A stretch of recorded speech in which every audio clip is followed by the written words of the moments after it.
because the Raptors, they fall 111-110.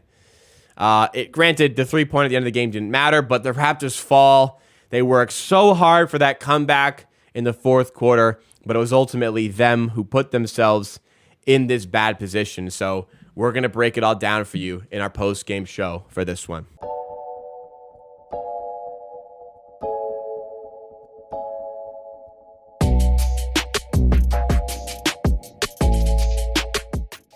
So Raptors don't have Siakam for the fourth quarter. He slips in the third quarter, does something to his groin, and he's out injured. We really, really, really hope that's only going to be for one game. But the Raptors look horrible in the third quarter. They're down by 5 at half, and I said at halftime that they did not look good in the game, and we're probably kind of lucky to only be down by 5. And where we went wrong in the first half, really heightened itself in the second half, in the third quarter in particular, where the Mavericks really just started to run away with it. They win the third quarter 34-24. We put ourselves in a hole, and props 100% to the guys in the fourth quarter. OG Anunoby was absolutely magnificent, was 27 points, 11 for 21 shooting, 5 steals again. What a game he had. Siakam was playing well until he got injured, but this is strange, but Barnes was so bad in the first 3 quarters. He finished with 5 turnovers. I think he had 3 points going into the fourth quarter. 0 points in the first half. 0 for 3 in the first half on his field goals. 0 for 3 on threes, which means he didn't even take a 2-pointer. Yet, Scotty Barnes got a triple-double. He was putting up some rebounds, and he was excellent in the fourth quarter. He started being aggressive and going to the rim. That's where he found his joy, was setting up a lot more plays, was great in the fourth quarter. That's got to be one of the ugliest triple-doubles I've ever seen in my life. But look, he was great in the fourth quarter. He turned it on when we needed him to, but we really did need him in the first 3 quarters. We put ourselves in a hole. It is what it is. I'm not going to dwell too much on Scotty Barnes. Bad games happen, and if your bad game is getting a triple-double, then maybe you're not so bad.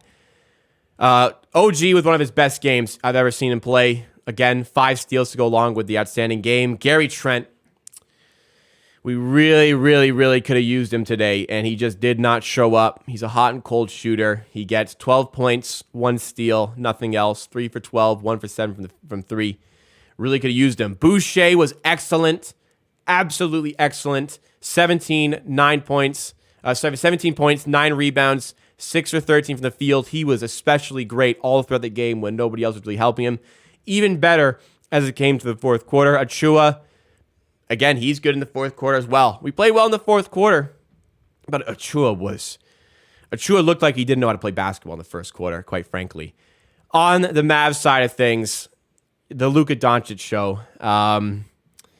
35 points for Luka. He gets 14 free throws, 8 rebounds, 6 assists, 8 straight games to start the season with 30 points. First player since Wilt Chamberlain in 62-63 to do that. Impressive.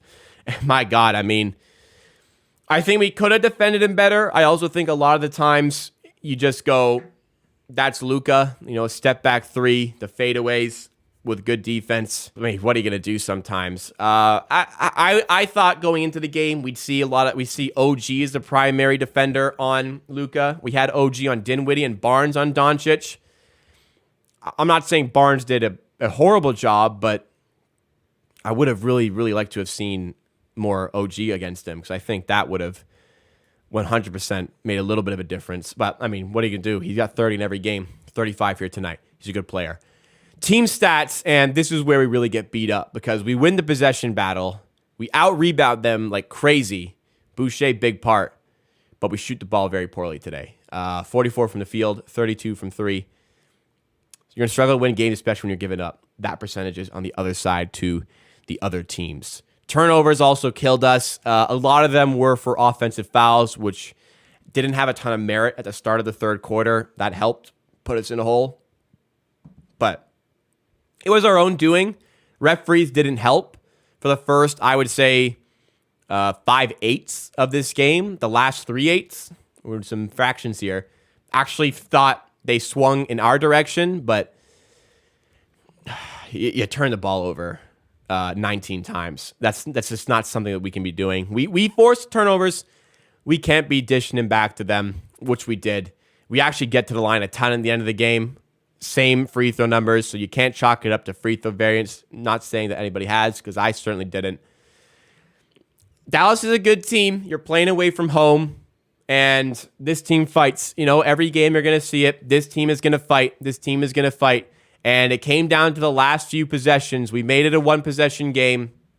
We are down by 2. They have the ball.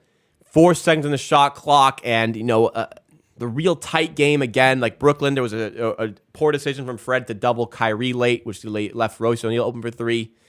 Granted, Royce O'Neal hadn't hit shots. Whatever.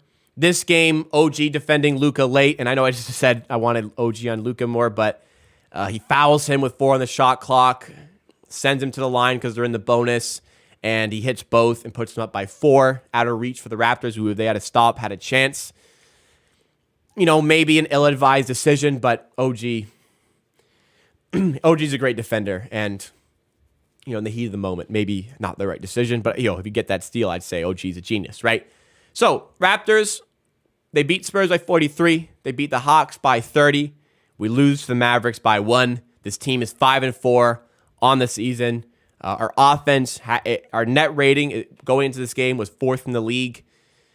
Offense was number 3 in the league, if you believe it. Defense was 7th in the league. A lot of good things going for this team right now, and one game isn't going to derail everything. And we recognize that. This team fought. We saw a lot of good signs, a lot of things that need to be tweaked. Those first 3 quarters were really rough, especially that third quarter.